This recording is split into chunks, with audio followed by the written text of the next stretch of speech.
Entonces, podemos elegir cuál preferimos. Sí, no, eso era viejo. Bien.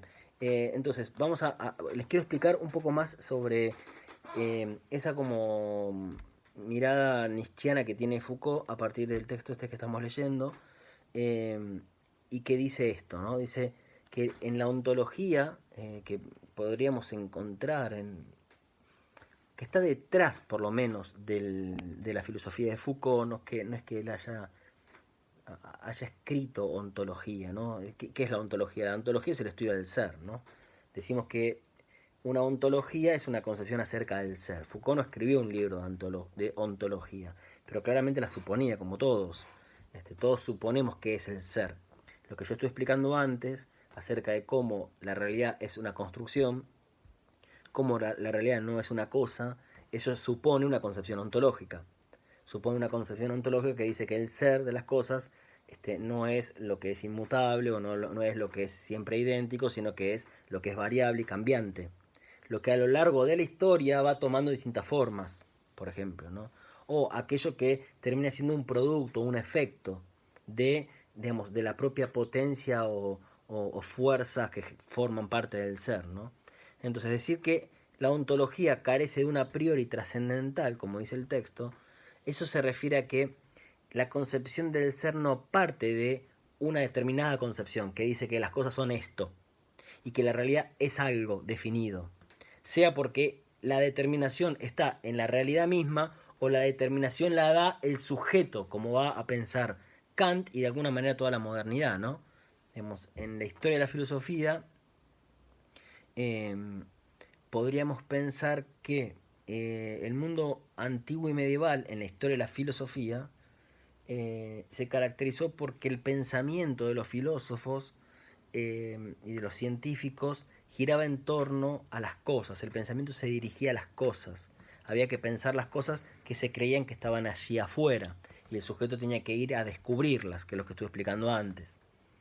Eh, esa orientación del pensamiento del mundo antiguo y moderno, el antiguo y medieval, cambia con el mundo moderno europeo por la crisis que representó el paso del mundo medieval al moderno, y eso generó que a partir de la modernidad, durante toda la modernidad, el pensamiento de los filósofos y los científicos, de alguna manera, estuviera orientado por el sujeto y no por el objeto, como si el pensamiento se dirigiera primero al sujeto, a ver qué es ese sujeto, y del sujeto se lanzara a decir qué es la realidad.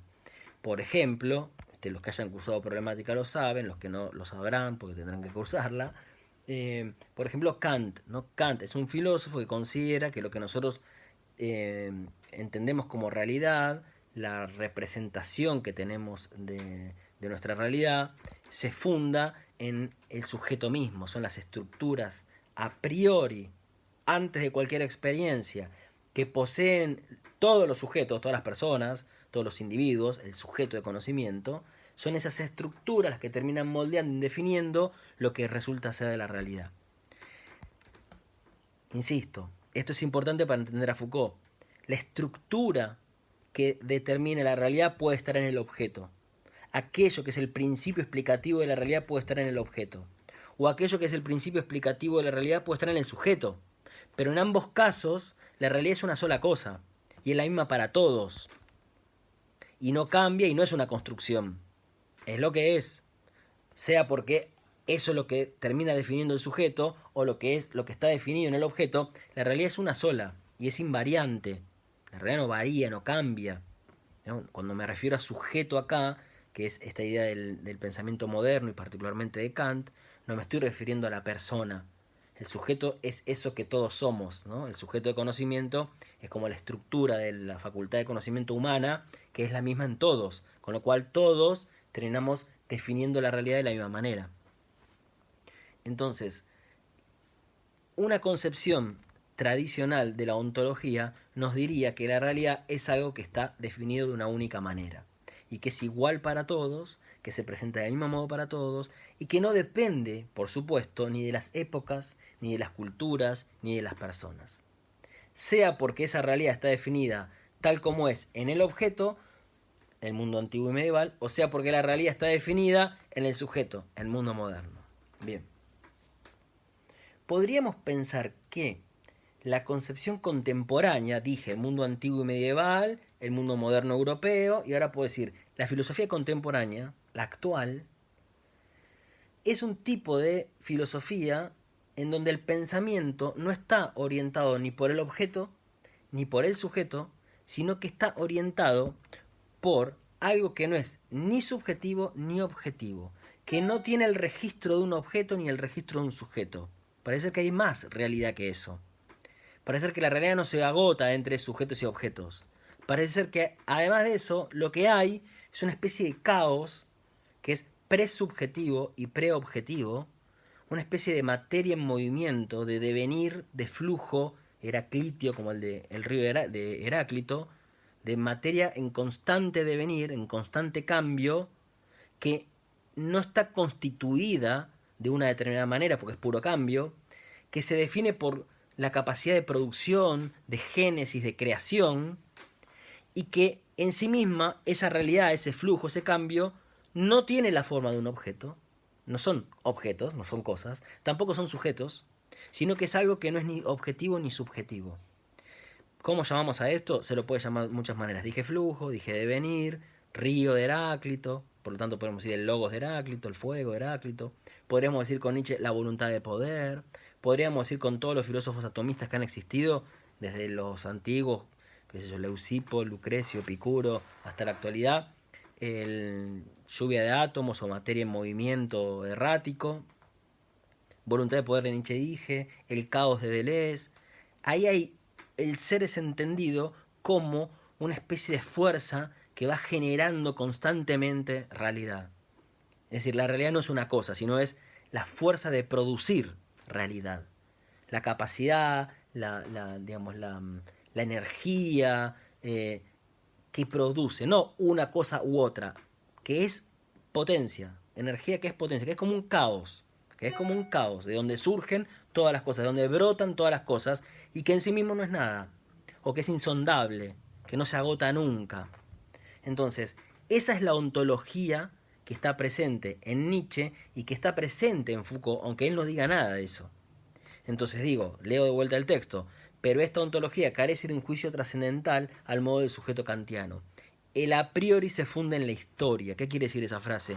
Que eso que para Kant es esa estructura a priori que termina de determinar a la realidad y que se encuentra en sujeto y que es la misma para todo el mundo, ese a priori en realidad está fundido en la historia, que quiere decir que el principio que crea la realidad, que define la realidad, que determina la realidad, es ese devenir histórico. Es el devenir histórico. O es una fuerza que se va encarnando en la historia.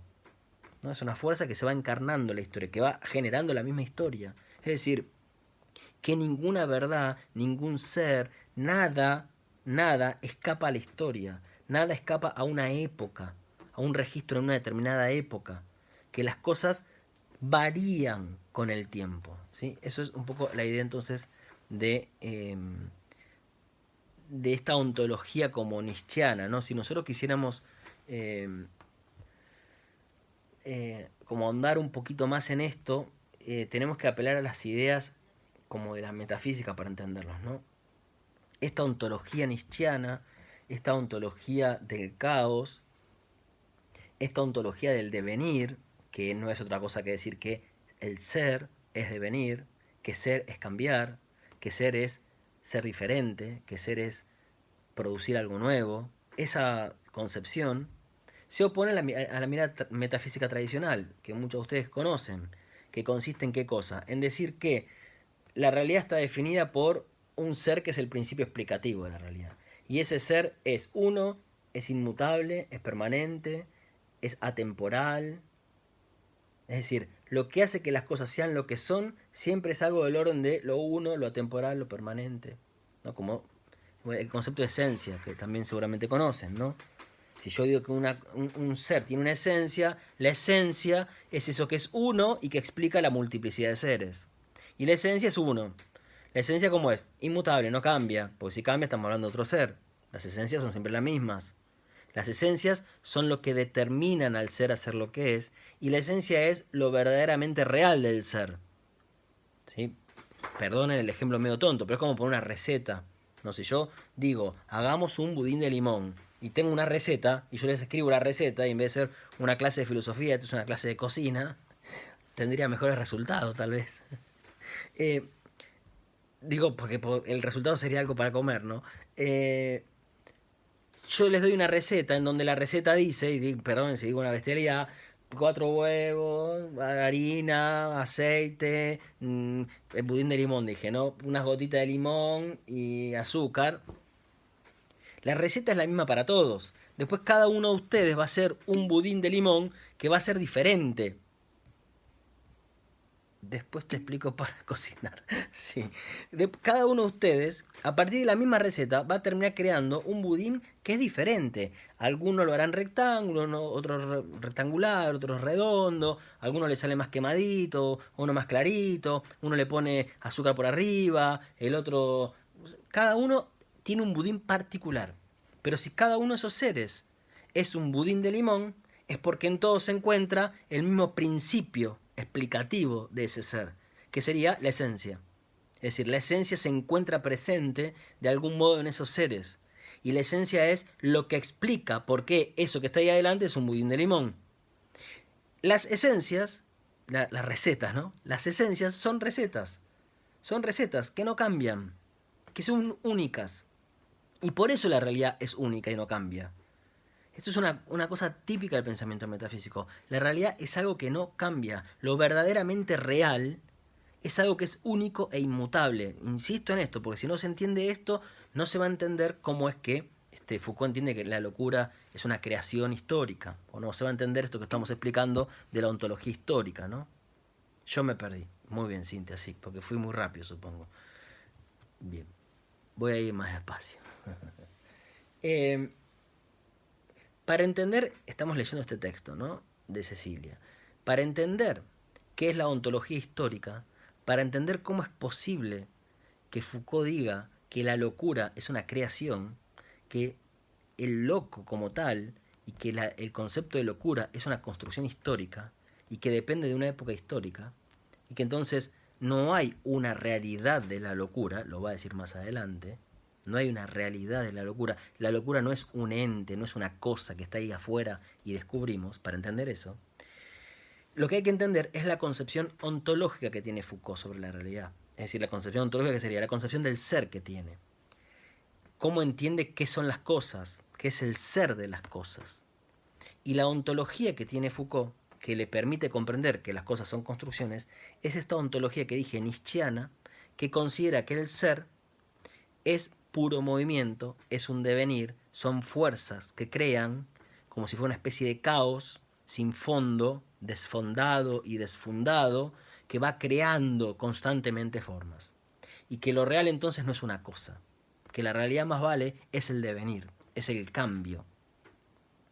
Que ser es cambiar y que entonces esos cambios en distintos momentos históricos es como si adquirieran cierta consistencia y definen una época. Lo que me habían preguntado en el bloque anterior de lo que era una época o una sociedad. Bueno, ¿una época qué es? Una época es como en ese caos infinito que sería el ser, algo adquirió como cierta consistencia. Y ahí aparece una cosmovisión, un orden social, aparecen todo lo que sería nuestro mundo. Adquirió cierta consistencia. Pero es una consistencia que abajo sigue teniendo el caos, tratando de seguir creando permanentemente otras nuevas formas de ser.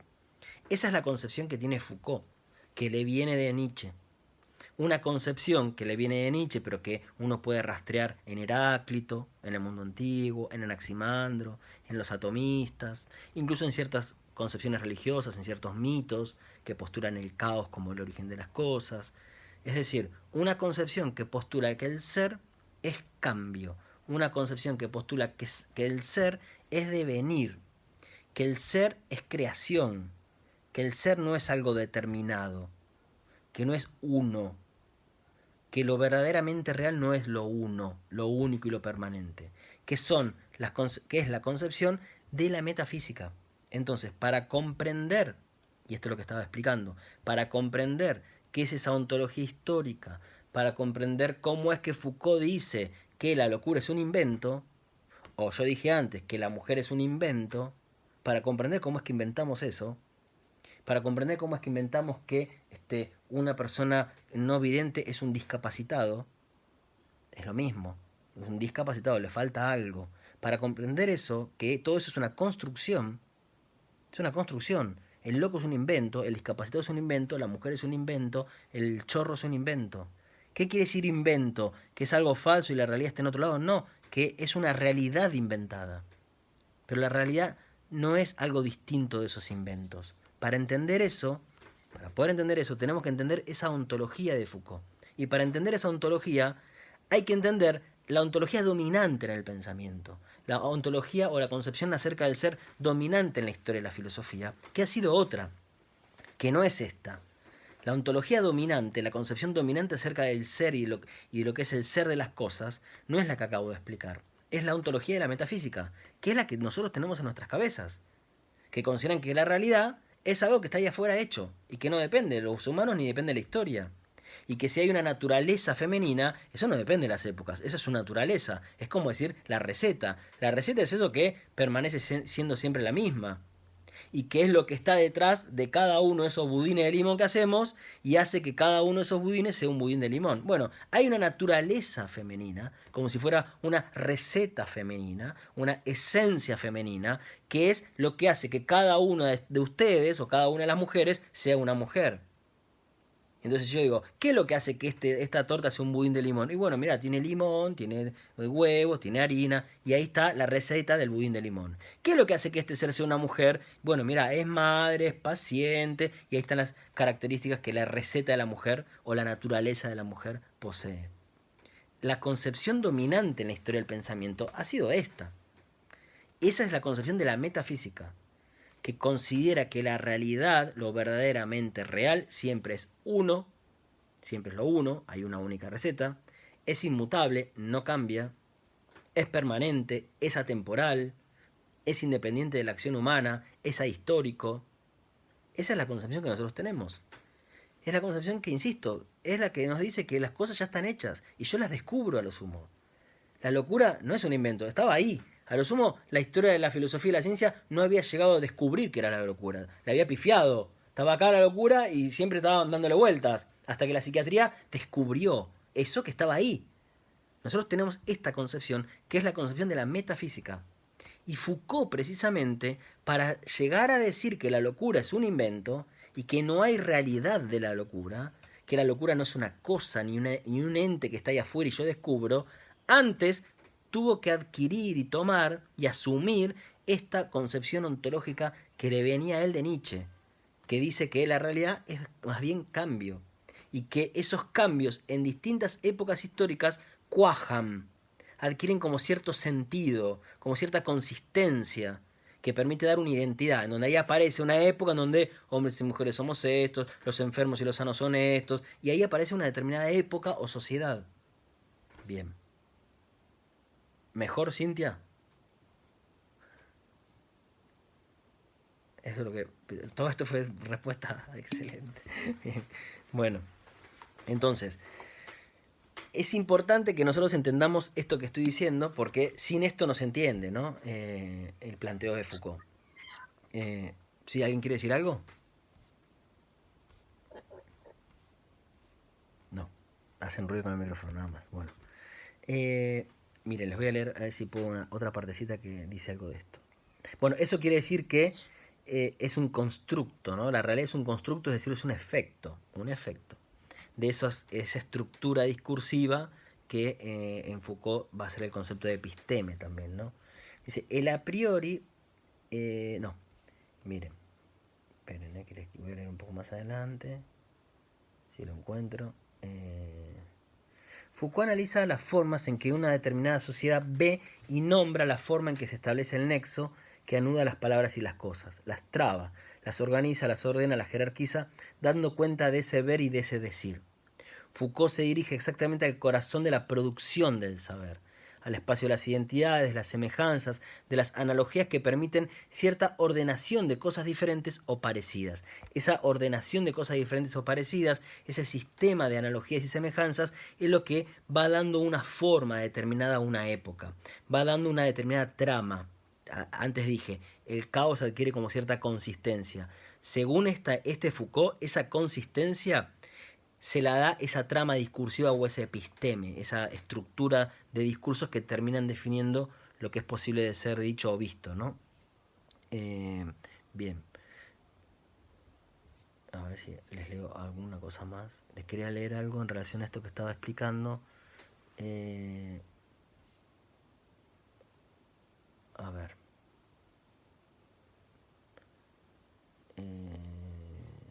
Vamos para arriba, perdón. Acá. No. Acá estaba. Dice, el Foucault arqueólogo recorre los espacios sobre los cuales pueden aparecer las semejanzas y las diferencias en la instauración de un determinado orden. Una determinada arquitectura indispensable para conocer. Esta es la arquitectura, esa consistencia que adquirió una época, ¿no? Dice Foucault, el orden es a la vez lo que se da en las cosas como su ley interior. La red secreta según la cual se miran en cierta forma unas a otras. Y lo que no existe a no ser a través de la reja de una mirada, de una atención, de un lenguaje. Y solo en las y solo en las casillas blancas de este tablero se manifiesta en profundidad como ya estando ahí, esperando en silencio el momento de ser enunciado. La metáfora del tablero es la misma de la estructura que yo les decía, ¿no? Es decir, más allá de las cosas que yo puedo ver, lo visible de una época, eso que yo veo de la realidad, eso que yo puedo identificar de la realidad, como yo tengo, ahí tengo a la mujer, ahí tengo al loco, ahí tengo un varón, acá tengo una virome, cualquier cosa, cualquier cosa. Ese plano de, en donde los seres tienen esta forma que yo puedo identificar, en donde cada ser parece ser que ya está definido y determinado, y parece ser que esa determinación está contenida en sí mismo, ¿no? Que es la idea de la esencia. Eso, dice Foucault, siguiendo a Nietzsche y a toda esa otra tradición que les dije, eso no es la última palabra en la realidad. La realidad no se agota en esos seres que yo veo e identifico. Esos seres que yo puedo ver y nombrar son en realidad la emergencia de una estructura que permanece invisible, que permanece no visible en las sombras. O por lo menos, ¿por qué que permanece no visible? Porque no tiene registro empírico, porque no tiene registro representativo, porque es un tipo de realidad que es materia en movimiento, lo dije hace un rato, pero es un tipo de materia en movimiento, un tipo de movimiento que no llega a registrarse empíricamente, que se puede sentir seguramente, que yo puedo tener sensaciones de que hay más realidad. Ahora, no voy a tener nunca una representación. Representación voy a tener de lo que veo y nombro. Pero esto que veo y nombro es producto de otra cosa que está por abajo. Y eso que está por abajo, en este Foucault, son un conjunto de relaciones entre elementos. Yo puedo ver los elementos, pero las relaciones no las veo. Digamos, Foucault va a entender esto, eso es la idea de las casillas blancas, ¿no? Como un tablero que se muestra como en profundidad, en el sentido de que está lo blanco, y en realidad lo blanco es lo que está resaltando de un fondo oscuro negro, que es de donde surgen las cosas que yo puedo ver. El arqueólogo lo que tiene que hacer, o si quieren, el filósofo de esta ontología histórica, o de esta antimetafísica, o como yo lo nombro siguiendo a Deleuze, de esta imagen del pensamiento crítica, y no dogmática, no metafísica, sino crítica, es entender cómo emergen las cosas de ese fondo. Esa es la idea de la crítica, ¿no? Como ver que todo es una emergencia, de que los saberes, las verdades, y incluso hasta los cuerpos que nosotros podemos ver, identificar, son siempre emergencias, son efectos de una realidad que es mucho más amplia, una realidad que no tiene fondo en realidad, y que se define justamente por su capacidad de creación constante. Ahora, claro, esa creación constante queda como capturada en una época, queda como atrapada en una época. Y entonces eso es lo que nos permite decir vivimos en esta época. La Grecia antigua, dije, el mundo moderno europeo. Hay una época que uno entiende que tiene cierta estabilidad. Bueno, ¿por qué? Porque se forman estructuras que le dan una consistencia estable, pero eso siempre a costa de hacer fuerza, porque las fuerzas tienden a crear cosas nuevas y por eso las construcciones epocales, esas estructuras, y eso es lo que va a descubrir después Foucault, siempre son productos de ejercicios del poder. Porque si no hay un ejercicio de poder, si yo no entiendo que las construcciones de esas cosas que yo veo son efectos de poder, no se entendería cómo no se disuelven permanentemente en ese caos. ¿Cómo es que sobreviven? Bueno, sobreviven porque hay que hacer fuerza, porque se impone el orden, porque al orden y a la identidad siempre hay que mancillarla, hay que registrarla, hay que marcarla, porque si no, volaría, porque el ser es cambio. Entonces, si adquiere una identidad, una consistencia, hay que mantener esa identidad. Y eso supone un ejercicio de poder que registre. ¿Vieron? Es la frase, ¿no? Que las cosas, ya me la olvidé la frase, que entran con sangre, no sé si alguna se la acuerda. Las cosas, ¿qué quiere decir que las La, cosas... ¿Cómo, cómo?